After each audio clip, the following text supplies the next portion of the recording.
Los factores ideológicos de España en el periodo de entreguerras del fin de la Primera Guerra Mundial a la Segunda Guerra Mundial. En la década de 1920 y 1930 se implementaron varios regímenes fascistas en el mundo.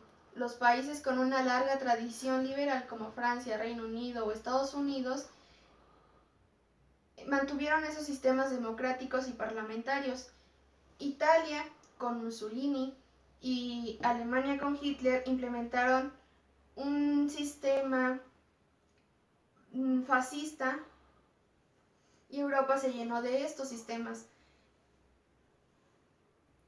En buena parte del siglo XX, la política de Europa coexistía en sistemas que se basaron en el autoritarismo y en la antidemocracia de extrema derecha. España se impuso en un sistema dictatorial. El inicio de la República, un antecedente del inicio de la República, consta en que era un régimen monárquico con el rey Alfonso XIII, que manda al jefe de gobierno, Primo de Rivera, que implementa varias reformas y hace un descontento en la sociedad. Este inicio de la República se proclama el 14 de abril, representado por partidos de izquierda conformados por republicanos, socialistas, comunistas, que se integraron en un bloque denominado Frente Popular. En marzo de 1933 se formó la Confederación Española de Derechas Autónomas. Mientras tanto, cobraban fuerzas los partidos de corte fascista. La derecha española es el fascismo de España, representado por las Juntas de Ofensiva Nacional Sindicalista, de sus abreviatura JONS, y la Falange Española, P. Organizaciones políticas que defienden los postulados de patria y justicia, creadas por el hijo de Primo Rivera, José Antonio. La Guerra Civil Española se da justamente cuando quieren acabar con esta república e inicia el 17 de julio de 1936 con el alzamiento de una fracción del ejército dirigidas por los generales Mola y Franco, quienes representaban la fuerza derecha y la extrema derecha. El fin de la Segunda República marca un periodo del 28 de marzo en donde las tropas franquistas entran en Madrid, a lo que cae los partidos de izquierda y pues las últimas plazas leales al gobierno republicano. Franco en el poder es de 1939 a 1975 con su muerte. El jefe supremo sería Franco y para fortalecer su liderazgo se hace denominar caudillo, que es un apelativo de duque adoptado por Mussolini en Italia. De esta manera, él concentra los poderes de forma totalitaria y se configura el Estado similar al de Alemania y al de Italia. El régimen franquista, pues como ya se había dicho, concentró todo el poder del Estado en un solo partido. Él no tenía el ideal de crear varios partidos, ya que se levantarían en contra de él, y de esta forma cualquier grupo político ajeno a su doctrina adquiriría un carácter ilegal. Como ya se dijo, pues al exterior contó con la ayuda de Alemania nazi con Hitler y la Italia fascista con Mussolini. Manda tropas para acabar con la República y ayuda a Franco a llegar al poder. La Iglesia Católica también es una parte importante, ya que apoya la dictadura de Franco. Las bases de este régimen es del nacionalismo español, el catolicismo, el anticomunismo, y estos se oponían al marxismo. Ellos decían que el capitalismo fue una base para la desigualdad social, ya que unos muy pocos eran ricos y unos muchos eran pobres, y esto hizo que rompiera la armonía de la sociedad. El franquismo rechazaba por completo los movimientos comunistas, así como los ideales de izquierda, tanto revolucionarios burgueses y democráticos.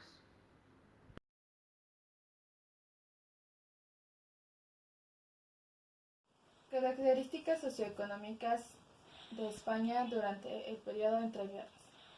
Un tema que ha despertado un interés entre los economistas son los efectos de la guerra en la economía, no solo en los países en guerra, sino también en aquellos que permanecieron neutrales. Los países neutrales vieron aumentar sus exportaciones a medida que proporcionaban bienes suministrados previamente por las naciones en guerra. Los países neutrales aceleraron el crecimiento de su producción agrícola y materias primas e inició su proceso de industrialización a la luz de la sustitución de importaciones, que resultó ser eficaz de que cualquiera de las políticas proteccionistas desarrolladas previamente por sus gobiernos. Sin embargo, la Primera Guerra Mundial tuvo un enorme impacto no solo en los países en conflicto, sino también en países neutrales, particularmente España, que tiene estrechos vínculos económicos con los países en guerra. Las consecuencias para la economía española fueron incluso mayores que en otros países neutrales, si tenemos en cuenta su ubicación geográfica como vecinos de Francia y su situación privilegiada con respecto al Atlántico y Gran Bretaña, el Mediterráneo y África. Evolución de los datos macroeconómicos durante este periodo en España.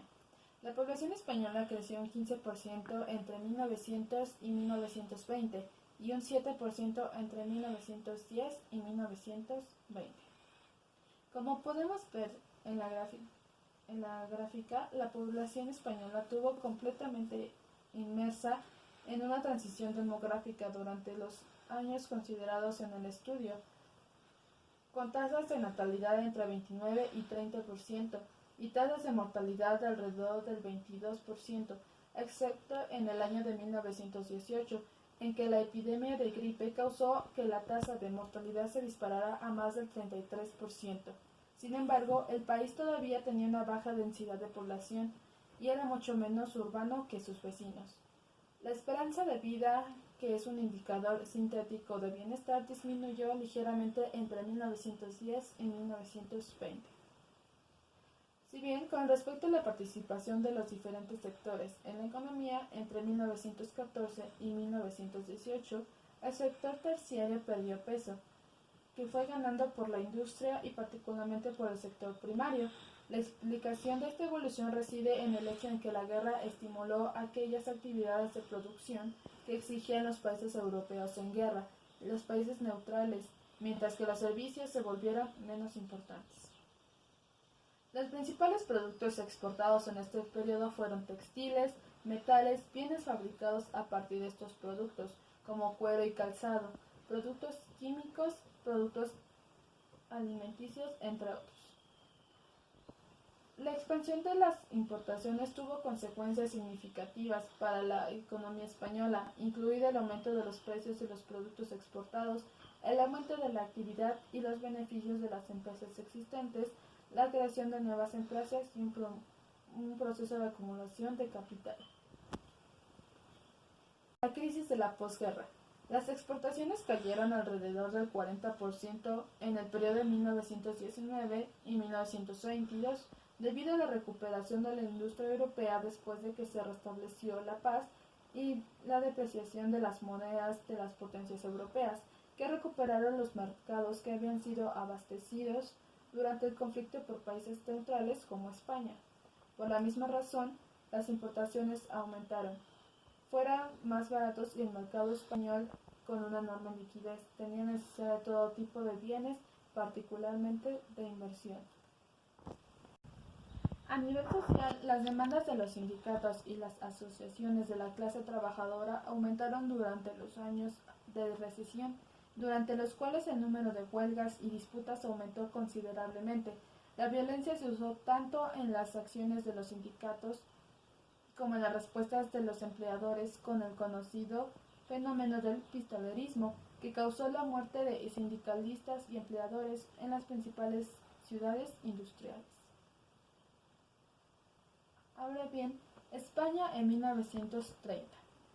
España sirvió no solo como un campo de pruebas de guerra moderna, tanto en material, fundamentalmente italiano y alemán, como en métodos.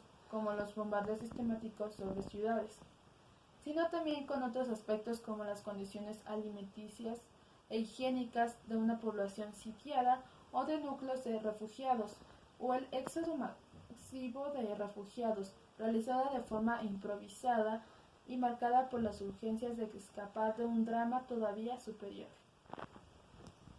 Los cambios institucionales más importantes que fueron creados durante la Segunda República y que más afectaron el ámbito social estuvieron relacionados con la contratación laboral, el seguro contra el paro, la seguridad social, el derecho de huelga y los servicios de colocación. La ley básica para la contratación laboral fue la del 21 de noviembre de 1931, donde se trataba temas como el contrato de trabajo, las limitaciones de voluntad contractual, y etc. Esta ley hace referencia a todos los trabajadores, estableció reglas sobre el pago de los salarios, la responsabilidad de los patronos en caso de enfermedad, la suspensión del trabajo, las vacaciones pagadas de 7 días, y además se consideraba que la huelga y el paro patronal no suponían la ruptura del contrato del trabajo. Con respecto al derecho de huelga, continuaba la ley de 1909, modificada muy poco por los jurados mixtos. La huelga podría ser practicada cerrada las negociaciones y dando un aviso de su celebración. Posteriormente, la Ley del Orden Público de 1933 condenará los actos que impedían el normal desarrollo de los servicios públicos o el abastecimiento.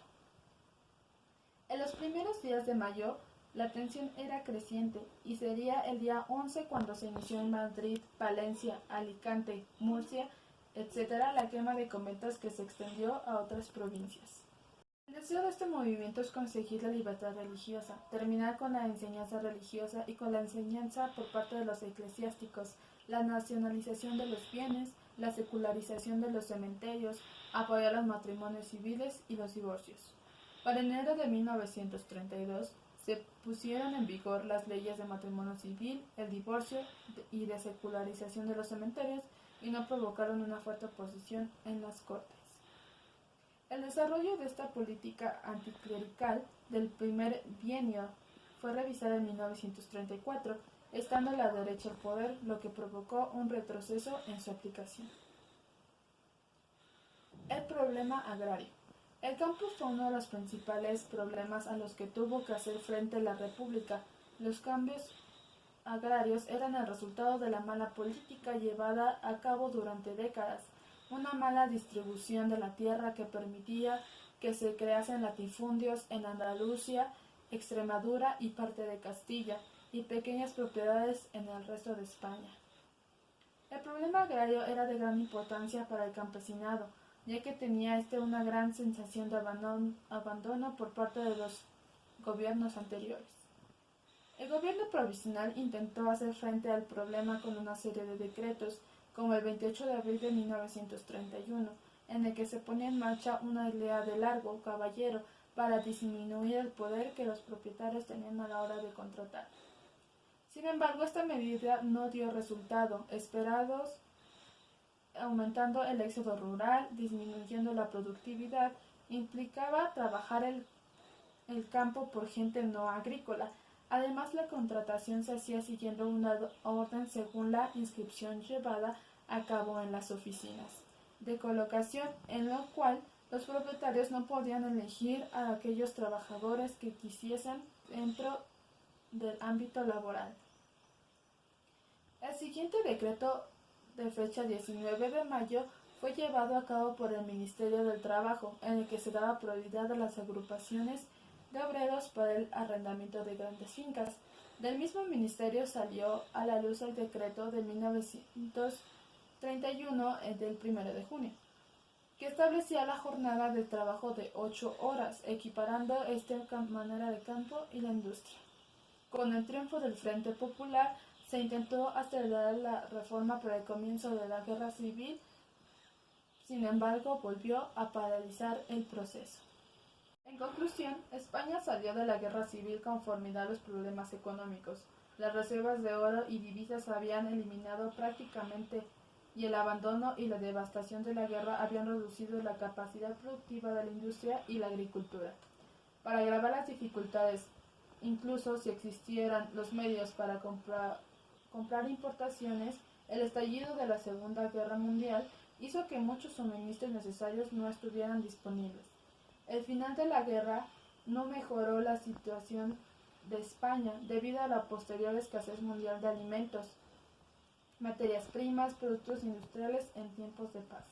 Los vecinos europeos de España enfrentaban sus propios problemas de construcción formidables y debido a su conciencia de que la victoria nacionalista en la Guerra Civil Española se había logrado con ayuda de Adolf Hitler y Benito Mussolini, tenían poca inclinación a incluir a España en cualquier programa de recuperación multilateral.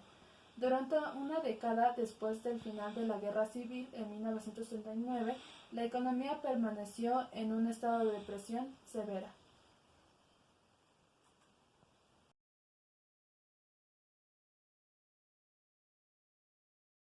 Hola compañeros, yo les voy a hablar sobre la participación y reacción que tuvo España a lo largo del periodo entre guerras.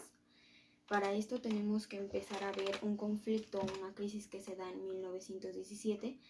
Cabe resaltar que en esa época España se mantiene neutral en la Primera Guerra Mundial, porque aún no termina en ese entonces. En España la economía es favorecida, ya que las necesidades que tenían los países que se estaban enfrentando demandaban los productos básicos agrícolas e industriales a España, entonces creció su economía.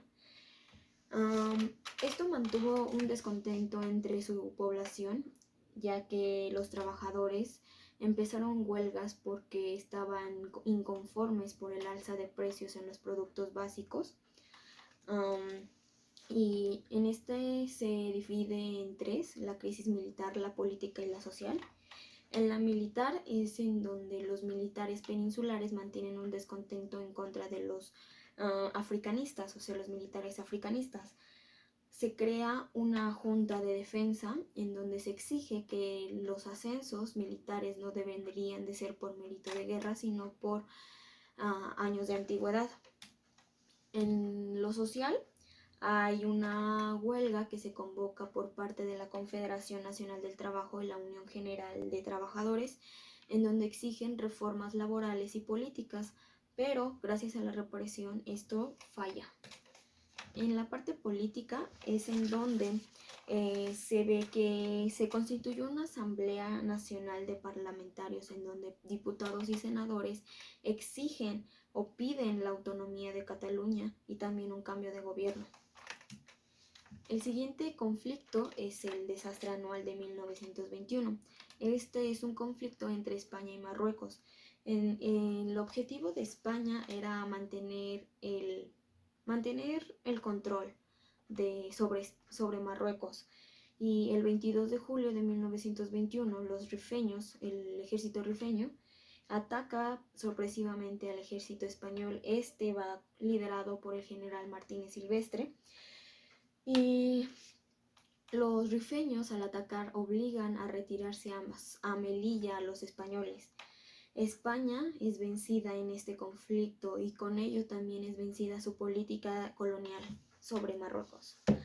En España se inician huelgas por el descontento de haber perdido esa guerra por la derrota, y también responsabilizan al rey Alfonso XIII, lo que esto conlleva al golpe de estado de Miguel Primo de Rivera. Este golpe de estado se da el 13 de septiembre de 1923, en donde Primo de Rivera es apoyado por el rey XIII para este golpe de estado, y es aquí en donde se convierte de una monarquía constitucional a una dictadura. Lo que hace Primo de Rivera es que suspende las garantías constitucionales, disuelve las cortes y expulsa a los partidos políticos. La dictadura de Primo de Rivera, en pocas palabras, mantuvo el orden político gracias a la represión, pero estuvo un estado de guerra durante 2 años, y aquí es donde los anarquistas son los más afectados, ya que se les clausuran sus congresos y sus reuniones. Lo que se le aplaude mucho a Primo de Rivera fue haber logrado ganarle a Marruecos, o sea, se pone un fin a ese conflicto y eso es uno de los mayores logros que se les da a Primo de Rivera. Pero aquí entra un estado de huelga, ya que la sociedad acusa de no tener libertades. Y en este caso, en este momento, Primo de Rivera acude a los partidos para ver si contaba con su apoyo. Entonces los partidos le dan la espalda, le dicen que no le van a ayudar. Para esto, en 1929 hay una huelga universitaria. Ya todos estaban en contra de Primo de Rivera y nadie lo apoyaba. Y es cuando Primo de Rivera, el 28 de enero de 1930, presenta su dimisión al rey Alfonso XIII. El siguiente conflicto será la Segunda República. Esto es cuando Alfonso XIII es vencido en las elecciones de 1931 y es obligado a abdicar al poder. En este momento es cuando se instaura un nuevo régimen y se da paso a una república el 14 de abril de 1931. En este mismo año se promulga la Constitución, que sería de 1931. El siguiente conflicto sería la Revolución de 1934, o también conocida como la Revolución de Asturias. Esta se da el 4 de octubre de 1934 y es porque ahora la izquierda está en contra del nuevo régimen y ellos pedían o querían un sistema socialista. Los mineros asturianos se levantan en armas y toman las principales minas de la ciudad. Se enfrentan en 4 lugares, se dan 4 frentes, que es en Mieres, Gijón, Galicia y Santander. Estos 4 frentes son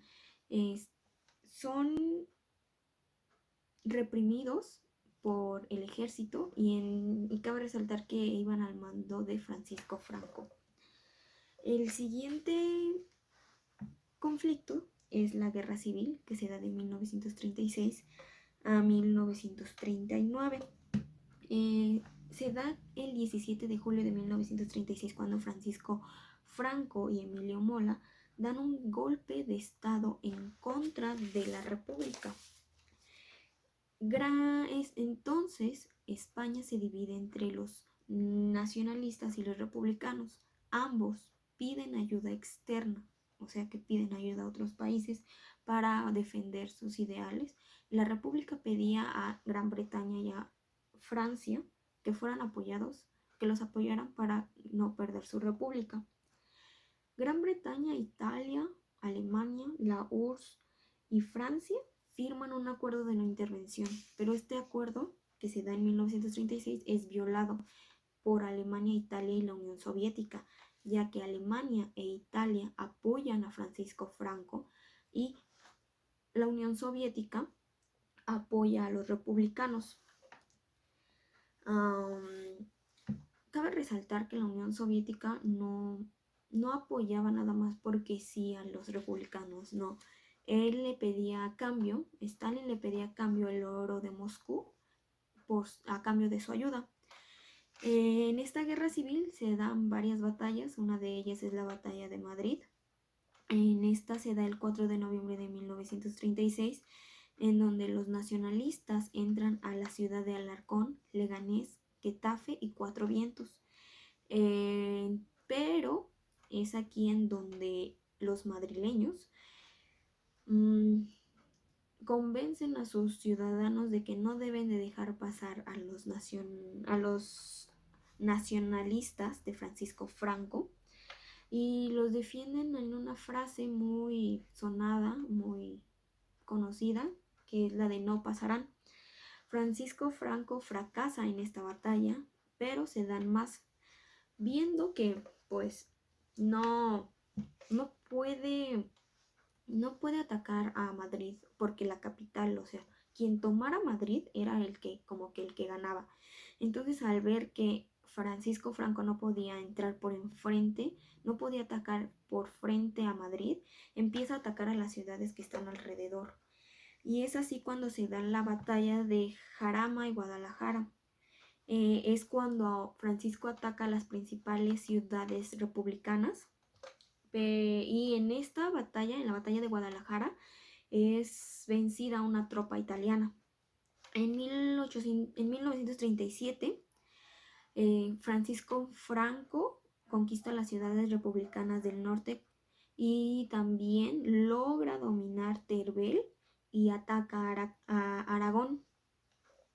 Cabe resaltar que los nacionalistas estaban apoyados por los soviéticos, pero también no se quedaban atrás los nacionalistas, pues Alemania, ayudando a Francisco Franco, empieza a bombardear las principales ciudades republicanas. En 1938 se da la batalla del Ebro. Es aquí donde los republicanos en verdad pierden todas sus reservas frente a los nacionalistas, y es aquí cuando empieza un conflicto entre los republicanos, ya que se divide entre el gobierno de Negrín y el coronel Casado. Ellos dos están como que se vuelven enemigos, y es aquí cuando Francisco Franco aprovecha y logra entrar a Madrid y les da el ultimátum de que se debe de rendir, y el 1 de abril de 1939 termina la guerra civil y se da el paso al inicio del franquismo, o sea, la dictadura de Francisco Franco. Y eso sería todo por mi parte. Gracias.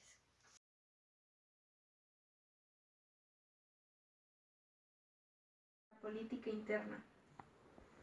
Durante la Primera Guerra Mundial, España estaba bajo el mandato del gobierno conservador de Eduardo Dato.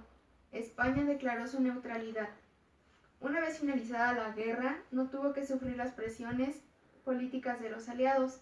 La mayor consecuencia fue el hundimiento de mercantes españoles. Como bien ya sabemos, Alemania mandó submarinos para hundir los mercantes de Inglaterra, y junto con estos pues también se vieron afectados los españoles. Entre guerras, las características que marcan principalmente este periodo en España son la crisis de restauración de Alfonso XIII y la instauración en 1923 de la dictadura de Primo de Rivera, al igual que la proclamación de la Segunda República y por supuesto la Guerra Civil. El sistema político estaba devastado, pues los partidos de conservadores y liberales padecían crisis internas. El primer golpe de Estado comienza durante la primavera de 1923, en febrero, cuando los movimientos ya se están conspirando en contra del gobierno liberal. Primo de Rivera dio su golpe de Estado en Barcelona el 13 de septiembre de 1923.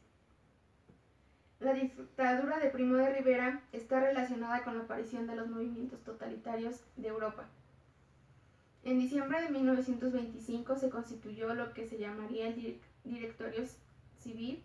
Con este nuevo gobierno, el país gozó de un buen periodo de una estabilidad en donde proporcionaba la industrialización, un intervencionismo estatal y la mejora de la agricultura, con la participación de introducción de nuevas técnicas y al incrementar el comercio exterior. Primo de Rivera, en sus numerosas reformas que hizo, se puso en contra a lo que fue la familia militar y a la educación. Estas dos fuerzas se vieron ayudadas y contribuyeron en gran medida la caída de Primo de Rivera, las cuales fueron los intelectuales y el ejército de la península. El Pacto de San Sebastián fue un pacto en el cual se reunieron las fuerzas que serían las principales para tratar de planear el futuro de la República. Como bien recordamos, Cataluña era uno de los estados de España más fuertes, que junto con la industrialización se vio más favorecida y creció cada vez más. Esta favoreció a la República y fue lo que destituyó al régimen monárquico. Con este Pacto de San Sebastián se da la República, que implicaba la creación de un comité revolucionario compuesta por fuerzas obreras en diciembre de 1930.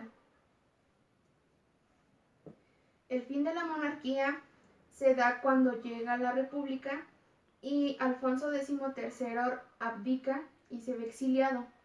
El 14 de abril se proclama la República y es aquí en donde entra este régimen y se ve despojada la monarquía de, de toda su fuerza que estaba dentro de la sociedad. Después de esto se da lo que es la Segunda República.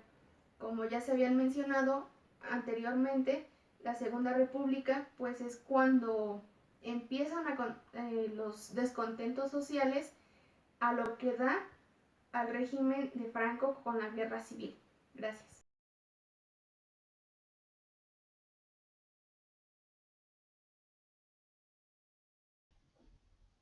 Cuando la Sociedad de Naciones se creó, ampliarla era el objetivo. Los requisitos eran no haber participado y perdido la guerra y ser neutrales. En este último bloque se encontraba España. Lo único con lo que no cumplía era con ser una democracia. En una sesión ante la Conferencia de Paz el 28 de abril de 1919 se pidió que se aprobara una lista de 3 estados neutrales para que entraran a formar parte del pacto como miembros fundadores. Entre ellos estaba España. También se pedía que se admitiera a Bélgica, Brasil, España y Grecia como miembros del Consejo, al menos hasta que la Asamblea tuviera la oportunidad de decidir. En el inicio de la actividad de la sociedad, en 1920, hubo una participación española en los asuntos que se llevaron a cuestión.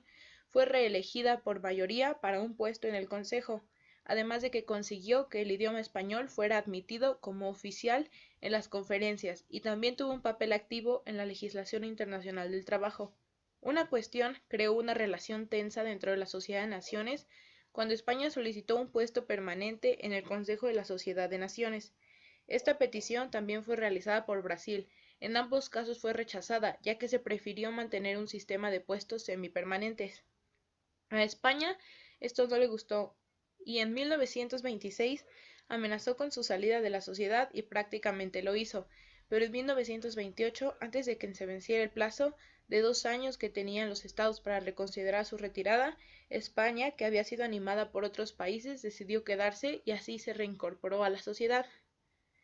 Cuando la Segunda República llegó a España, la política internacional no era una prioridad, ya que urgía más la situación interna. La actuación con el exterior que España mantenía era un intento de que el régimen español fuese reconocido por el resto de los países europeos. Después de eso, se presentó España en la Asamblea General de la Sociedad en 1931. El contexto estaba marcado por el crack de 1929 y las repercusiones que había tenido en todo el mundo. España ocupaba la presidencia del Consejo, siendo esta la primera intervención republicana. El discurso que se dio tuvo un doble sentido.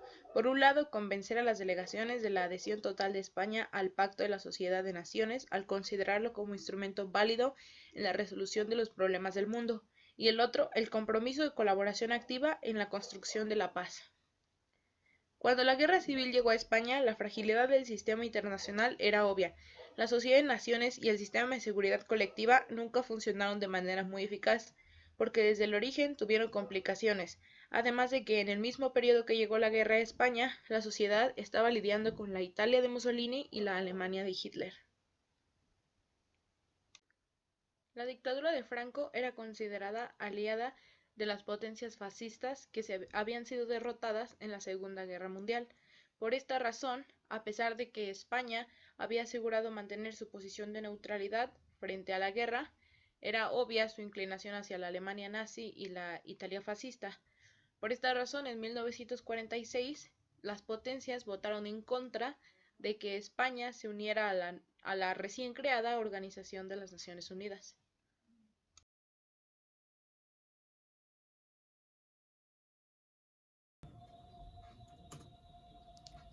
Después de la Segunda Guerra Mundial, la crisis que se desató en España no tuvo comparación con la de ningún otro país, ya que la devastación que había en España, más la devastación que se creó por la Segunda Guerra Mundial, dejó al país en un estado lamentable.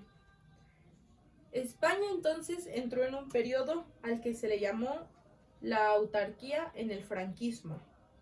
Por autarquía se entiende como la política de un Estado que tiene como objetivo principal buscar o más bien pretende abastecerse únicamente de sus propios recursos, evitando en la medida de lo posible las importaciones extranjeras.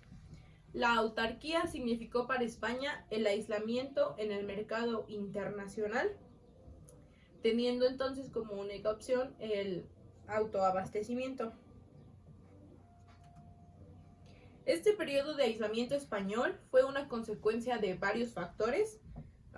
Primeramente de las consecuencias de la Guerra Civil Española, porque la situación después de esta guerra civil dejó a España con graves pérdidas materiales, destrucción de la infraestructura, grandes pérdidas humanas, el agotamiento de las reservas de oro y de la divisa nacional, entre otros. Entonces la Segunda Guerra Mundial supuso otro serio problema para España, ya que después de esta, el curso normal en el que se llevaba el mercado internacional, pues obviamente cambió. Y después de la Segunda Guerra Mundial, la política se centró básicamente en dar sanciones tanto políticas, diplomáticas y económicas. Una de estas sanciones le tocó a España debido a su evidente inclinación hacia la Alemania nazi y la Italia fascista.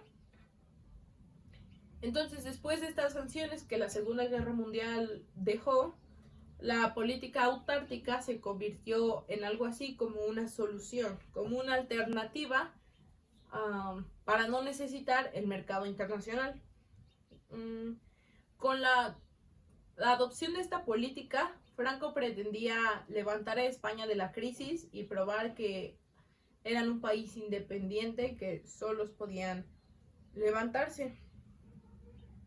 El pensamiento de Franco era que España era un país rico en minerales y otro tipo de recursos. Esto era lo que había ayudado a España en los años posteriores a no endeudarse, a no tener deudas extranjeras. Entonces él creía que simplemente haciendo crecer los recursos que ya tenían podían mantener este autoabastecimiento.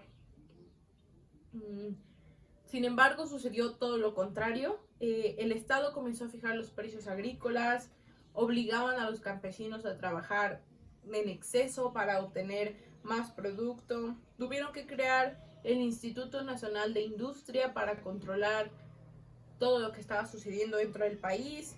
Y poco a poco en España las cosas comenzaron a empeorar.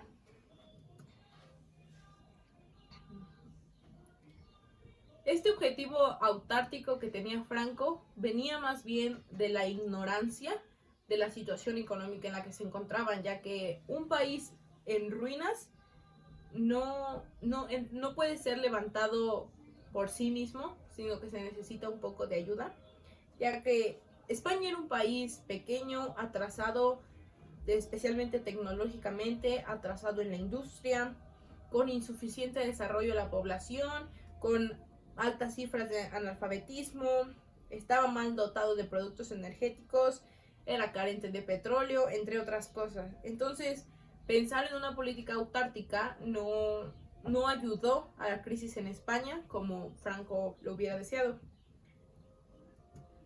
Estos años de posguerra estuvieron marcados por la regresión, más notoria en el terreno económico que en los otros, el hundimiento de la producción agrícola, la caída de la renta nacional, además de todo lo que comenzó a crecer debajo de eso, como el incremento en el mercado negro, el extraperlo, que es la actividad ilegal que consiste en comercializar los artículos que son del Estado y que están sujetos a tasa, además de que surgió la corrupción generalizada. Todos estos factores poco a poco se comieron la economía del país. Desde el punto de vista económico, el nuevo Estado español comenzó a mostrar una debilidad económica interna enorme, porque también se tenían que contar los gastos militares y los cuerpos de seguridad que habían sido utilizados durante tanto la Guerra Civil como la Segunda Guerra Mundial. en lugar de que Franco centrara el dinero que el país tenía en solucionar los problemas que la población tenía, como la salud, las infraestructuras que habían quedado deshechas, la educación, entre otros, se centró más bien en los gastos militares que no tenían, pues, no eran primordiales para esa época. Este aislamiento internacional que España sufrió también tuvo otras consecuencias, como por ejemplo que en 1946 a España se le negara la entrada a las Naciones Unidas. La Asamblea General votó en contra del ingreso de España debido a su inclinación hacia las ideas fascistas de la Alemania nazi. Al final, la autarquía está marcada en la historia como un fracaso total que en realidad solo llevó a España a una crisis, si no es que la mantuvo en la crisis. Una crisis de la que España no lograría salir hasta los años 50. Y eso es todo.